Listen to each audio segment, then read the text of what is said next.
आज हिंदुस्तान के लिए फिजाई और दिफाई ताकत में खुद मुख्तार बनने का अहम और तारीखी दिन रहा। वजीर दिफा राजनाथ सिंह की मौजूदगी में लाइट कॉम्बैट हेलीकॉप्टर को फिजाइया में बाज़ाब्ता तौर पर शामिल किया गया। खास बात यह रही कि भारतीय वायुसेना के पहले स्वदेशी अटैक हेलीकॉप्टर LCH सीमा के करीब जोधपुर में तैनात किए गए। आज इंडियन एयरफोर्स में देश के प्रथम इंडिजिनस लाइट कॉम्बैट हेलीकॉप्टर का इंडक्शन हो रहा है। प्रचंड शक्ति, प्रचंड वेग और प्रचंड प्रहार की क्षमता वाले इस LCH का इंडक्शन हमारी एयरफोर्स की कैपेबिलिटीज में बढ़ोतरी के साथ साथ रक्षा उत्पादन क्षेत्र में आत्मनिर्भरता की ओर भी यह एक बड़ा कदम है। अमृतकाल की प्रारंभिक वेला में इस पराक्रमी LCH का इंडक्शन देश की आजादी के शताब्दी वर्ष तक इंडियन एयरफोर्स को दुनिया की सर्वश्रेष्ठ एयरफोर्स बनाने में आपके संकल्प को दर्शाता है। साथ ही यह शताब्दी वर्ष तक रक्षा उत्पादन क्षेत्र को पूर्ण आत्मनिर्भर बनाने के आपके संकल्प को भी दिखाता है। इसके लिए मैं Indian air force, Hindustan aeronautics limited और इस आयोजन से जुड़े समस्त लोगों को अपनी ओर से हार्दिक बधाई देता हूं और शुभकामनाएं भी देता हूं। LCH जैसा सूरमा के इंडक्शन समारोह के लिए आदिशक्ति महादुर्गा की उपासना के पर्व नवरात्र से अच्छा समय और राजस्थान की धरती से उपयुक्त कोई जगह शायद ही कोई हो सकती थी।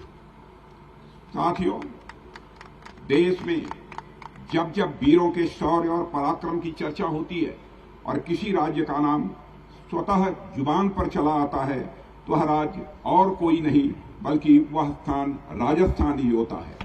यहाँ का शायद ही कोई कोना हो जिसने हमारे देश को वीर योद्धा न दिए हों।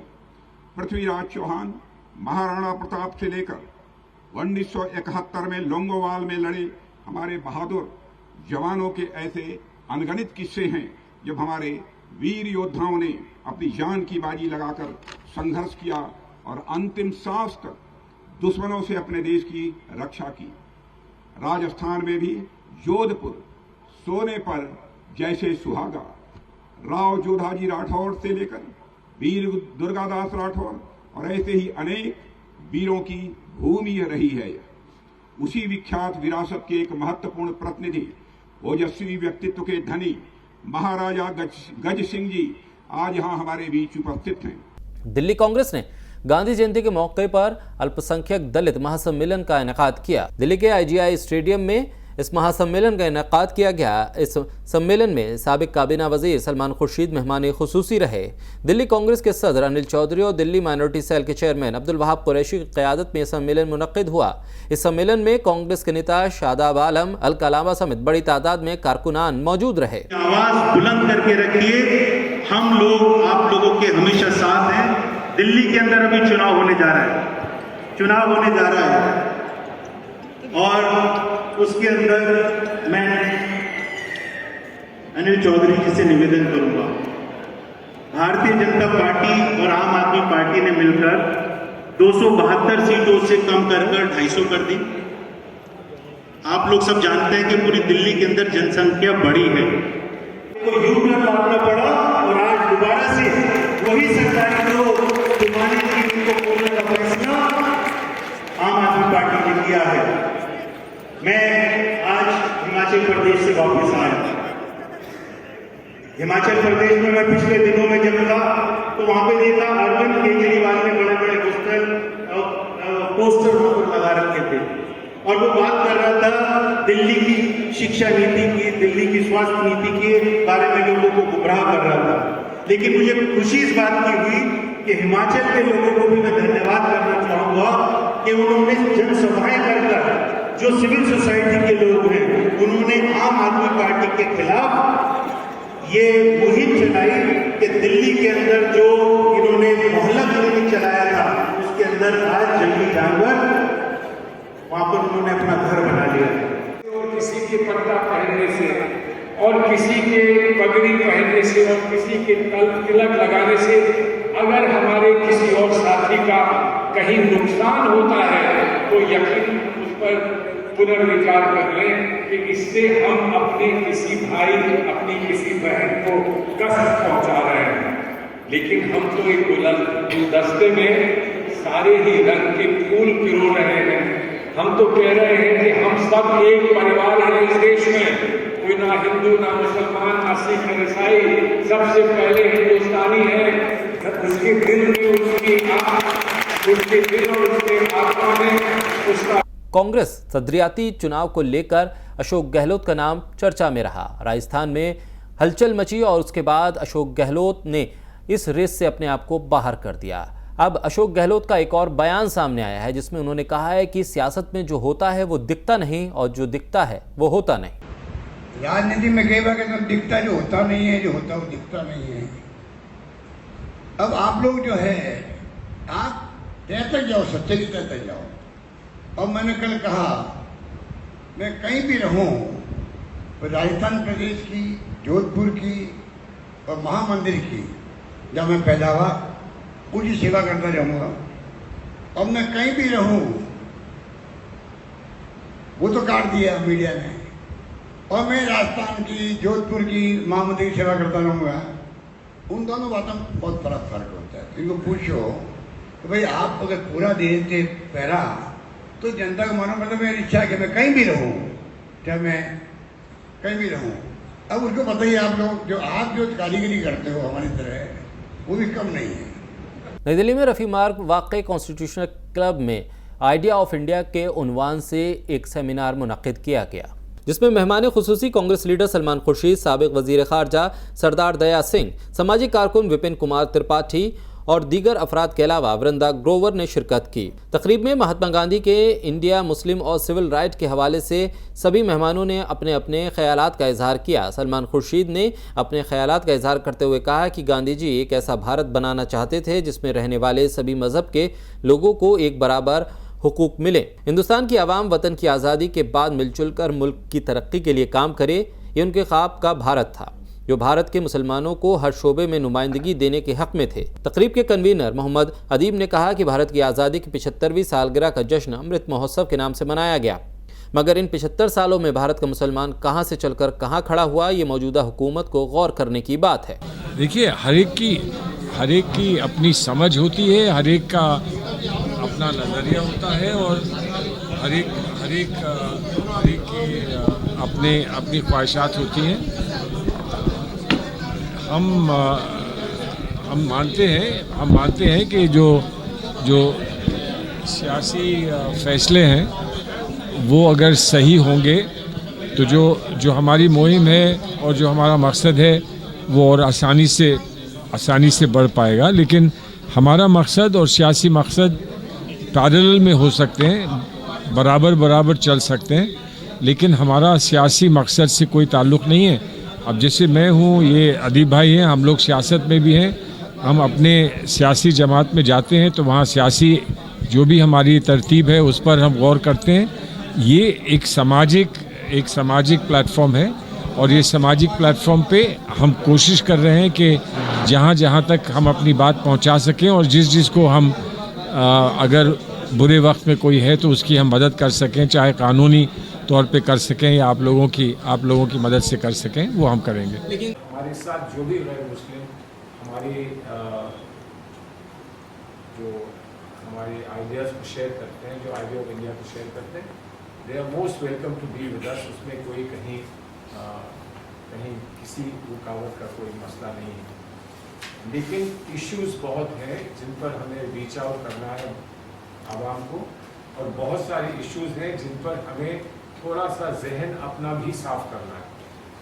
जो हम लोग आखिर बहुत सारी अलग अलग कोशिशें हो रही हैं। कुछ लोग जा रहे हैं मिलने के लिए, उनसे RSS के चीफ से मिलने जा रहे हैं, कोई हुकूमत से रिश्ते बनाने की कोशिश में है।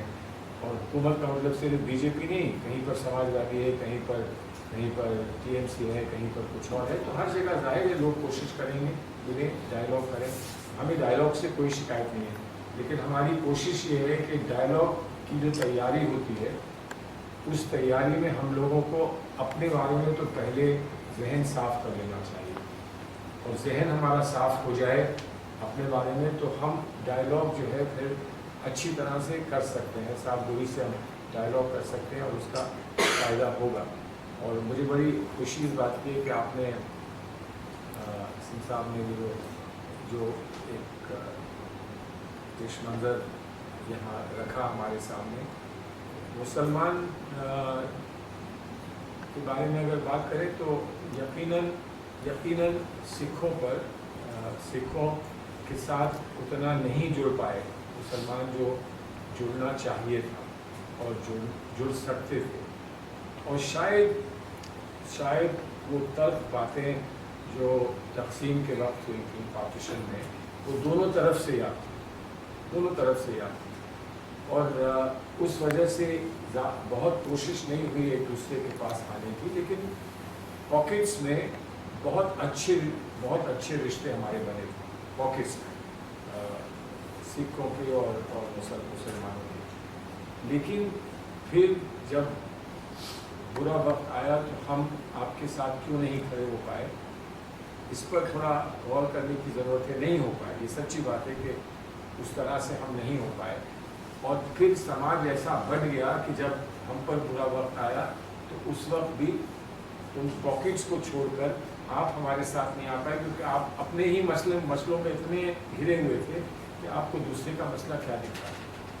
आज हम लोग यहाँ आपस में बैठे हैं तो आज ये एहसास हो रहा है कि दोनों के मसले एक ही हैं, हमारे अलग अलग मसले नहीं हैं, दोनों के एक ही मसले हैं। और गुरु गोविंद सिंह जी के वक्त से हमारा आपका एक ख़ास रिश्ता है, बावजूद तल्ख बातों के जो मुगलों के ज़माने में या जब भी हुई, उसके बावजूद हमारा आपका एक रिश्ता है, एक कल्चरल रिश्ता है, एक बड़ा इम्पोर्टेंट कल्चरल रिश्ता है।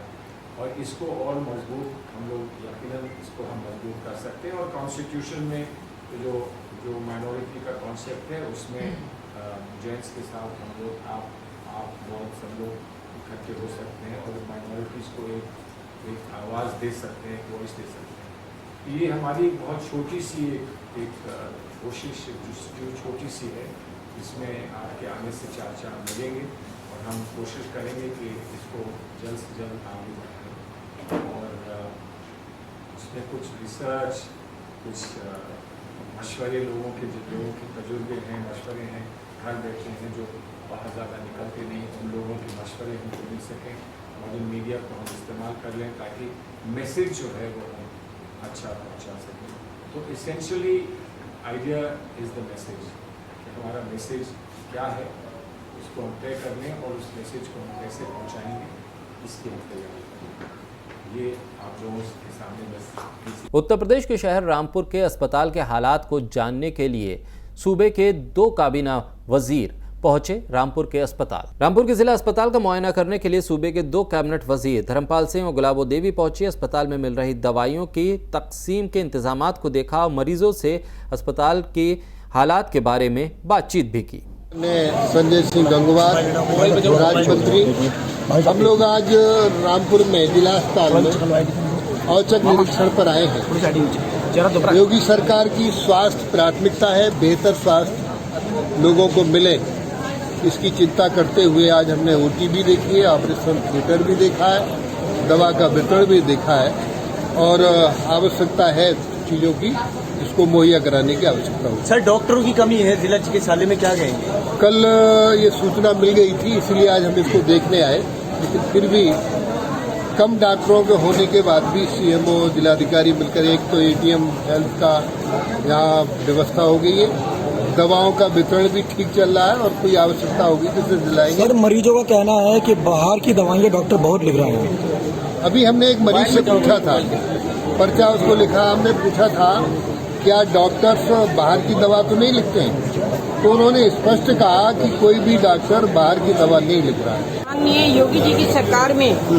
सारी चिकित्सा व्यवस्था यहाँ पर चुस्त दुरुस्त की जा रही है। यहाँ डॉक्टर्स नहीं है, दवाइयाँ नहीं है, लेकिन हम ये देख रहे हैं कि जो व्यवस्था हमारी है उससे हमारे मरीजों को कोई परेशानी तो नहीं है। आपको पता है सुबह 8 बजे को मरीज आते हैं, 1 बजे तक भी नंबर नहीं आता है। हर डॉक्टर के पास ओपीडी में भीड़ लगी पड़ी है क्योंकि डॉक्टर्स नहीं है। 29 डॉक्टर्स में से 9 डॉक्टर्स यहाँ काम कर रहे हैं। आपके लिए ये प्रसन्नता होनी चाहिए कि कितनी बड़ी तादाद में आप देख रहे हैं कि यहाँ पे लोग हैं दवा लेने वाले। और मैंने बहुत लोगों से बात की है। किसी व्यक्ति ने ये नहीं बताया है कि हम दवाई से वंचित रहे, हमें दवा नहीं मिली। सभी को तो दवाई बाहर से लिखी जा रही है। बताओ कोई मरीज है यहाँ पर? बताओ मरीज दवाई बाहर से लिखते हैं? नहीं, जो यहाँ जी मैडम बता रहे हैं बाहर से लिखते हैं। नहीं, जो नहीं होगी यहाँ पर वैसी दवा होगी वो तो सरकार के पास अगर कोई सरकार चीज के नहीं, पास सारी चीजें हैं, जितनी दवाई हैं सब मिल रही हैं। तो फिर डॉक्टर्स क्यों लिख रहे हैं? अरे ऐसा है ना, सारी दवाई यहाँ व्यवस्था की जा रही है हमारी सरकार की तरफ से। अभी मेरी मुस्लिम महिलाओं से बात नौरंग को बाहर से दवाई लिखी रहे बराबर। नौरंग सबसे ज्यादा सुविधाएं आप लोगों को मिल रही है। आप लोगों का तो काम ही यही है इस तरह के कहना। सबसे ज्यादा दवाई मिल रही है यहाँ और सारी। इंडो इस्लामिक हेरिटेज सेंटर के जानिब से दिल्ली में एक उर्दू जबान को लेकर सेमिनार मुनक्किद किया गया। दिल्ली के लोधी रोड वाक़े इंडियन इस्लामिक सेंटर में सेमिनार मुनक्किद किया गया। सेमिनार में मेहमान खुसूसी जनाब सैयद मोहम्मद अशरफ और प्रोफेसर संजय द्विवेदी रहे। इस दौरान उर्दू की खिदमत करने के लिए तहजीब टीवी के editor in chief Khurshid Rabbani को एजाज से नवाजा भी गया। सेमिनार में शिरकत करने वाले तमाम शुरा ने उर्दू जबान की तरक्की के बारे में अपने इजहार ख्याल किए।